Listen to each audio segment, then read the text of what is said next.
18절에서 25절 말씀입니다.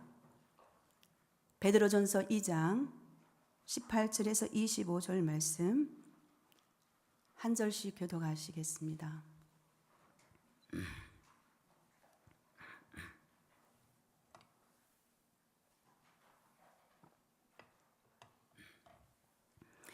사환들아, 범사에 두려움으로 주인에게 순종하되 선하고 관용하는 자들에게만 아니라 또한 까다로운 자들에게도 그리하라.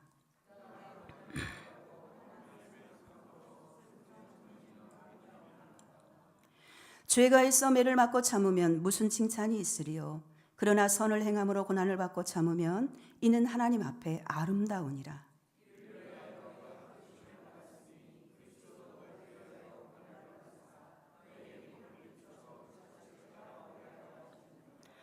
그는 죄를 범하지 아니하고 그 입에 거짓도 없으시며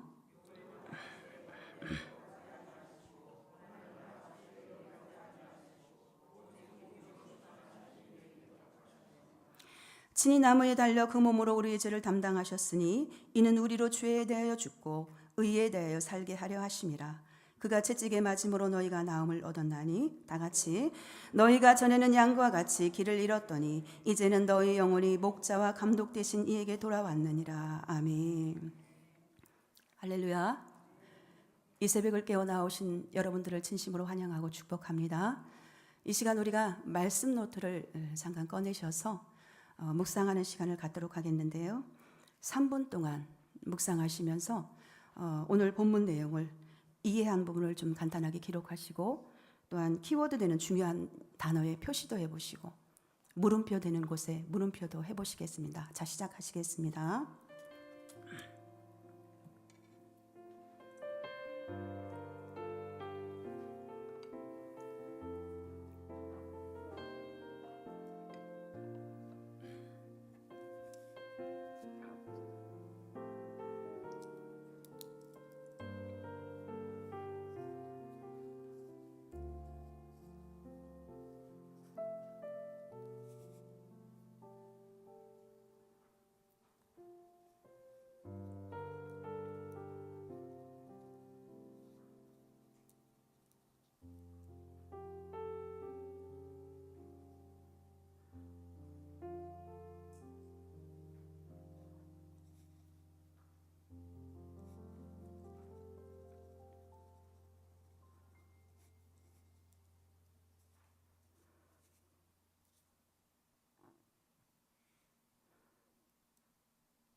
자, 이제 앞을 보도록 하겠습니다.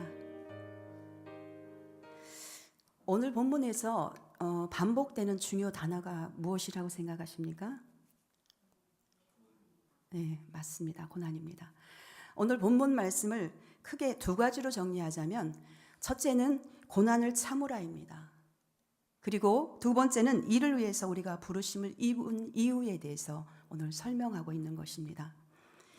베드로 사도는 사환, 즉 종으로 있는 자들이 가져야 할 태도와 소속감을 가는 영역에서 그리스도인들이 어떤 태도를 취해야 하는가에 대한 권면의 내용입니다. 오늘 본문 말씀의 배경으로는 베드로 사도가 베드로전서를 기록하면서 로마 사회에서 노예의 수가 자유시민의 4배가 되어 노예 문제가 크게 대두가 되었습니다. 그런데 노예들 가운데 예수님을 구주로 영접한 사람들이 있었고 그들은 예수를 믿으면 주인으로부터 좋은 대우를 받을 줄 알았는데 오히려 부당한 대우를 받았습니다. 베드로 사도는 그런 노예들에게 오늘 본문을 통해서 격려하고 위로하고 있는 것입니다. 우리 18절 말씀을 다시 한 번만 다 함께 읽어보도록 하겠습니다. 시작. 사환들아 범사에 두려움으로 주인에게 순종하되 선하고 관용하는 자들에게만 아니라 또한 까다로운 자들에게도 그리하라. 이는 즉 사환들 즉 종이라고 말하는데 종이 자신들의 잘 대해주는 주인들에게는 순종하길 좋아하고 고집이 강하거나 완강하거나 또 자기를 함부로 대하는 주인에게 순종하기를 꺼려하는 습관에 대한 지적이라고 볼 수가 있습니다. 하지만 베드로 사도는 주인의 성품과는 상관없이 사환들에게 말하기를 범사에 두려움으로 주인들에게 순종하라고 가르칩니다.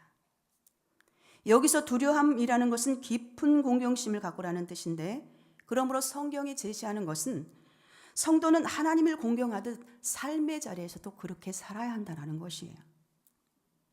교회와 세상은 분리되어 있는 것이 아니라 연장성산에 있는 것이므로 이원론적인 삶의 태도를 전적으로 배격해야 한다는 것입니다. 그러나 우리들의 오늘날 삶의 모습은 어떠합니까?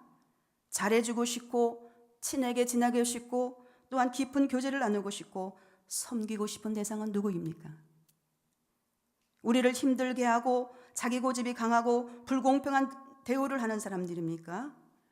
만약에 그들이 우리의 직속 상관이라면 그들의 말에 순종하는 것은 껄끄러운 일이 될 것이며 자신도 모르게 불평이 나오고 반항심으로 그의 명령의 부당함을 지적하기에 급급할 것입니다. 따라서 거기에는 자발적인 순종이라기보다는 순종은 한 구석도 우리가 찾아볼 수가 없을 것이에요. 사랑하는 성도 여러분, 우리가 인생을 살다 보면 우리는 내 스타일과 맞지 않는 성향을 가진 사람들을 많이 만납니다. 인간관계에서 문제가 되는 것은 나와 다른 성향과 생각을 가진 사람을 배척하기 때문이에요. 그래서 우리는 서로 나와 다르다는 것을 인정을 안 해요. 학식도 성격도 시각도 관점이 다 다른데 신앙도 어린아이가 있는가 하면은 장성한 신앙이 있고 육의 사람이 있는가 하면 영의 사람이 있습니다. 모든 사람이 나와 같지 않다라는 것을 인정해야만 해요. 그래 나와 달라라고 인정하며 나아가보십시오. 나와 다르다는 점을 인정하고 소통하는 법을 배울 때 인간관계에서 나 자신이 좀 편해질 수가 있을 것입니다. 심지어 나를 부당하게 대우는 사람들을 무시하거나 피해서도 안 됩니다. 여러분 다윗이 목숨의 위협을 느끼면서 사울을 열심히 섬겼던 것을 기억하시는 것입니다. 또 다윗이 사울을 죽일 수 있는 기회가 있었음에도 불구하고 하나님을 기억하며 사울을 공격하지 않았던 것은 여호와의 기름 부음 받은 자를 치는 것은 여호와께서 금하셨나니 사무엘상 26장 11절 말씀에 오늘날 이 영적 권면에 즉각적으로 순종하지 못하고 고민하는 우리들에게 실제적인 해답이 될 것입니다.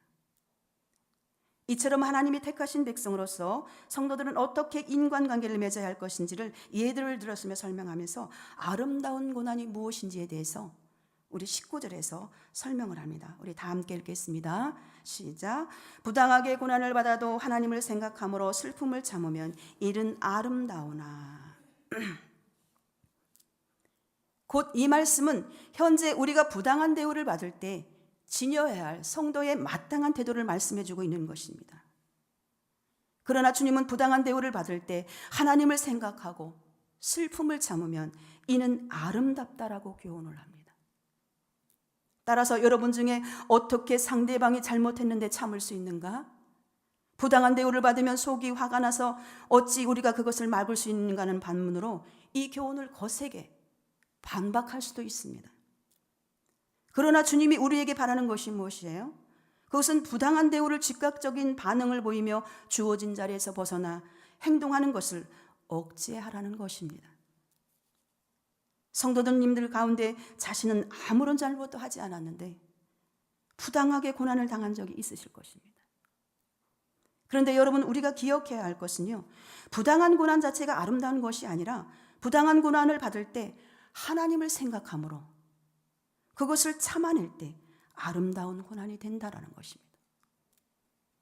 곧 부당한 고난을 받았을 때 어떠한 태도를 취하느냐에 따라서 아름다운 고난이 될 수도 있고 안 될 수도 있다라는 겁니다. 어느 분이 뒷문 좀 닫아주시겠어요? 20절 말씀 우리 다 함께 읽겠습니다. 죄가 있어 매를 맞고 참으면 무슨 칭찬이 있으리요? 그러나 선을 행함으로 고난을 받고 참으면 이는 하나님 앞에 아름다우니라. 20절 말씀을 보면 고난을 당하는 자에 대한 하나님의 평가가 기록되어 있습니다. 왜 고난을 당하는지에 따라 같은 고난을 받아도 다른 평가를 받을 수 있다는 거예요. 이를 통해 고난에는 두 가지 있다는 사실을 우리가 알 수 있는데, 하나는 우리 죄에 대한 징계로 받는 고난이며 다른 하나는 우리가 선을 행함으로 불의한 세상에서 받는 고난입니다. 20절 말씀 후반부에 보면 이렇게 말씀합니다. 선을 행함으로 고난을 받고 참으면 이는 하나님 앞에 아름다우니라. 이 말씀을 보아도 선을 행함으로 인해서 고난을 받는 것, 그 자체가 아름다운 고난이라고 말씀하는 것이 아니라 선을 행함으로 고난을 받고 참으면 하나님 앞에 아름다운 고난이라고 말씀하고 있어요. 부당한 고난을 당하고 선을 당하는 고난을 당해서 무조건 참으면 세상에서 바보 취급받습니다. 물론 분명히 인간적으로 생각하면 틀린 말이 아니지만, 하지만 우리에게 중요한 것은 사람의 평가가 아니라 하나님의 평가라는 것이에요. 베드로 사도가 분명히 말씀하시기를 사람들 앞에서가 아니라 하나님 앞에서 아름다운 고난이라고 말씀하고 있습니다. 우리가 하나님의 자녀가 아니라면 굳이 하나님의 평가가 필요가 없습니다. 그냥 내가 하고 싶은 대로 살면 되고 사람들의 평가만 의식하며 살아가면 됩니다. 하지만 우리는 하나님의 자녀들에게 하나님 앞에 평가를 받아야 할 사람들이기 때문입니다. 여러분, 하나님 입장에서 한번 생각해 보십시오. 하나님의 자녀들이 부당한 고난을 당하고 선을 행하다 고난을 당하는 보시면서 그냥 아름다운 고난을 당하고 있구나 하고 마시겠습니까? 하나님께서는 결코 가만히 지켜보는 계시는 분이 아니라 나중에는 하나님께서 그 억울함을 다 풀어주시고 더 큰 축복으로 내려주실 줄로 믿습니다. 한나는 사무엘을 낳기 전에 아들이 없어서 엘가나의 두 번째 아내인 브린나에게 얼마나 업신여김을 당하며 구박을 당했는지 모릅니다. 한나는 얼마든지 브린나에게 항변하고 남편을 통해서 브린나를 쫓아낼 수도 있었지만 그렇게 하지 않았어요. 한나는 오직 하나님 앞에 그의 원통한 마음과 분한 마음을 다 쏟아놓았습니다. 결국 하나님께서는 한나의 기도를 들으시고 이스라엘의 역사상 가장 위대한 선지자 사무엘을 허락해 주셨던 것입니다. 그뿐 아니라 그 뒤에 세 아들과 두 딸도 허락하셨습니다. 우리가 부당한 고난을 당하고 선한 일을 당하는 고난을 당할 때 우리가 해야 할 것은 하나님께 그것을 아뢰고 그것을 부단히도 참아내는 거예요. 결국 그렇게 할 때 하나님께서는 그 고난을 아름답게 보시고 크신 은혜와 축복으로 함께 하신다는 사실입니다. 두 번째, 부르심을 입은 이유에 대해서 우리 한번 살펴보도록 하겠습니다. 21절 다 함께 읽겠습니다. 시작. 이를 위하여 너희가 부르심을 받았으니 그리스도도 너희를 위하여 고난을 받으사 너희에게 본을 끼쳐 그 자취를 따라오게 하려 하셨느니라. 여기서 이를 위하여 뜻하는 것이 무엇입니까? 바로 아름다운 고난을 의미합니다. 곧 하나님께서 우리를 부르신 이유가 바로 첫째, 아름다운 고난을 받게 하기 위함이라는 것입니다. 그런데 그 뒤에 이어서 말씀하시는 것을 보면 예수님께서 먼저 아름다운 고난의 본을 보여주시다는 것이에요. 아름다운 고난을 미리 예수님께서 본을 보여주셨다는 것입니다. 그뿐 아니라 그 본을 보여주신 이유는 둘째, 우리 또한 예수님께서 가신 그 발자취를 따라오게 하기 위함입니다. 즉 예수 그리스도의 고난을 본받게 하기 위해 그 고난의 자리로 우리를 부르셨다는 것입니다. 그러므로 로마서 8장 17절 말씀에 보면은 자녀이면 또한 후사 곧 하나님의 후사요 그리스도와 함께한 후사니 우리가 그와 함께 영광을 받기 위해 고난도 함께 받아야 될지니라. 그러면서 베드로 사도는 주님께서 어떠한 아름다운 고난을 당했는지를 22절에서 23절에서 말씀해 주고 있습니다. 우리 다 함께 22절, 23절을 다 함께 읽겠습니다. 시작. 그는 죄를 범하지 아니하시고 그 입에 거짓도 없으시며 욕을 당하시되 맞대어 욕하지 아니하시고 고난을 당하시되 위협하지 아니하시고 오직 공의로운 심판하시는 이에게 부탁하시며. 이 세상에 주님보다도 더 부당하게 고난을 당하신 분은 없으십니다. 부당한 고난을 받으시면서 아무런 말씀을 안 하시고 도수정황으로 끌려가는 어린 양처럼 침묵하셨으며 주님은 욕을 들었으나 욕을 맞대어 욕하지 아니하시고 말씀 한마디만 하셔도 저들을 순간 멸하실 수 있는 분이지만 저들을 위협하지 않으시고 침묵하시며 모든 고통을 참아냈다는 것이. 그러나 여기서 중요한 것은 주님은 오직 공의로 판단하신 하나님께 이 모든 것을 부탁하셨다는 것입니다. 사랑하는 성도 여러분, 우리가 억울한 일을 당할 때 나의 억울함을 해소하기 위해 세상의 방법을 찾아서 원수 갚을 생각만 하셨습니까? 억울한 일을 당할 때 세상 방법으로 해결하는 것이 아니라 오늘 본문 23절 말씀처럼 하나님께서 공의로 다스려 주시기를 간구해야 나의 원통함과 억울함을 완벽하게 해결할 수 있다는 사실을 깨달을 수 있기를 바랍니다. 또한 주님께서 욕하는 자들과 고난을 주는 자들에 대한 악의를 품지 않으셨을 뿐만 아니라 그들의 죄악된 행위에도 불구하고 그들을 용서하셨다는 말입니다. 여러분, 용서는 결코 쉬운 것이 아니에요. 그럼에도 불구하고 원수마저 용서해야 하는 이유는 용서하지 않음으로 자신이 더 큰 고통과 혼란이 있기 때문에. 인간은 영적인 존재에게 우리 마음의 분노와 좌절과 원망들이 자리 잡는다면 우리의 삶이 피폐해지고 메마른 삶을 살 수밖에 없습니다. 그러므로 자신을 위해서 상처 준 사람들, 모욕한 사람들까지 기꺼이 용서해야 하는 것은 용서는 상대를 위한 것이 아니라 나 자신을 위해서 하는 것이기 때문입니다. 그런데 여러분, 예수님께서 부당한 고난을 당하시고 십자가에 못 박혀 죽으신 이유가 무엇입니까?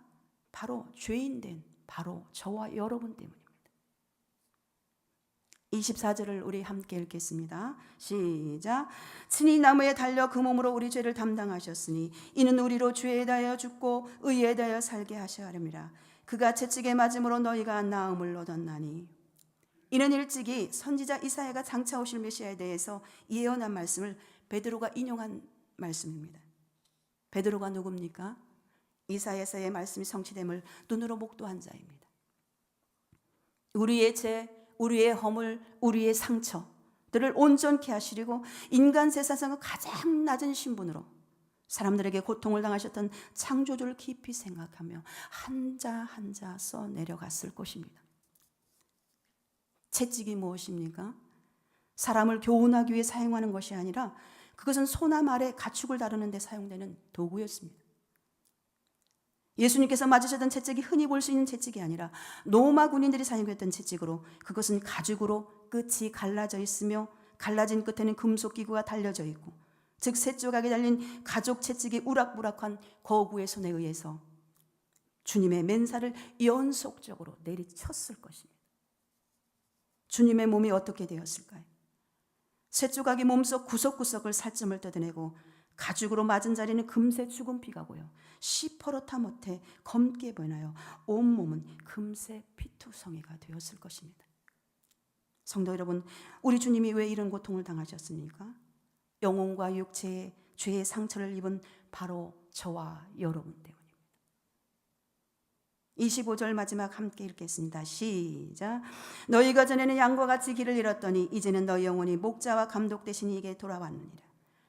결국 그리스도의 속죄의 희생으로 우리를 구원은 얻었을 뿐 아니라 우리의 영혼은 목자와 감독 되신 이에게 돌아오게 된 것입니다.